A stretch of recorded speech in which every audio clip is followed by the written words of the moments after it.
लाहौर से तकरीबन 60 किलोमीटर दूर मुरीद के मैकाई में इस फैक्ट्री में बायोमास की रिसाइकलिंग होती है। गाय के गोबर, पोल्ट्री और ज़रई फुजले, लकड़ी के बुरादे, घास और पत्तों को मिलाकर एक ऐसे कारतूस की शक्ल दी जाती है जो बंदूक में नहीं बल्कि एक गैसीफायर नामी चूल्हे में जलाया जाता है, जो उपलों या लकड़ी से जलाए जाने वाले रवायती चूल्हे का मुतबादिल है। लकड़ी का या किसी भी एग्रीकल्चर वेस्ट का एक खसूसियत होती है जिसे हम तेल भी कह सकते हैं। वो तेल इसके बाहर निकल आता है और इसके ऊपर एक कवर सा बना लेता है और इसकी बल्क डेंसिटी इंक्रीज़ कर लेता है। गैसीफाइंग यूनिट बना रहे हैं जो आप उसमें वुड पैलेट्स इनपुट कर दें और आपको वो गैस दे देगा। लाहौर की सतह पर काम करने वाला अमल फॉर लाइफ नामी ये इदारा चंद माहौल दोस्त साथियों ने 2 साल कबल शुरू किया।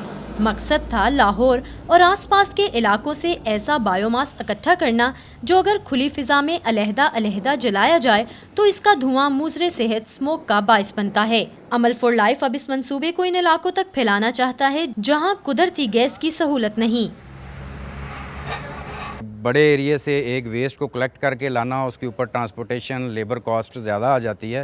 इसलिए ये हमारा आइडिया ये है कि इसको यूनियन काउंसिल लेवल के ऊपर ही छोटे यूनिट्स लगाए जाएं और वहीं पे मकामी सतह पे जो वेस्ट है उसको वहीं पे इकट्ठा करके वहीं पे इसके पैलेट्स बना के उसी यूनियन काउंसिल में इसको यूटिलाइज़ कर लिया जाए, सेल कर दिया जाए।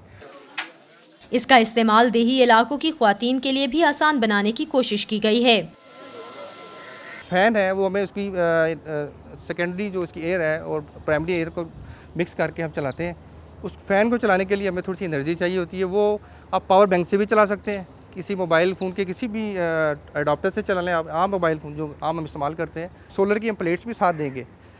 सोलर के ज़रिए आपको किसी बिजली की ज़रूरत नहीं है, सोलर से आप डायरेक्टली इसको चूल्हे को चला सकते हैं ईजीली। चाय पक जाती है तो आंधी वगैरह ही पक जाता है, हांडी पक जाती है, जिस तरह करिए रोटी पक जाती है, पक जाता है। भी बालों का भी घट खर्चा होता है, मोदे जब बालों का ज़्यादा धुआं ज़्यादा आता सी धुआं भी घट भी आता है।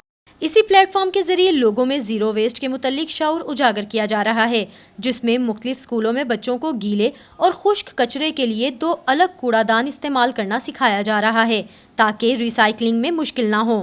माहिरीन का कहना है कि पाकिस्तान को दरपेश माहौलियाती चैलेंजेस से निमटने के लिए हुकूमत की जानिब से किए गए इक़दामात का इंतज़ार करने की बजाय इनफरादी तौर पर किरदार अदा करने की ज़रूरत है, क्योंकि सरसब्ज़ और साफ़ सुथरे पाकिस्तान की जानिब उठने वाला हर कदम ही अहम है। Saman Khan, voice of America, Lahore.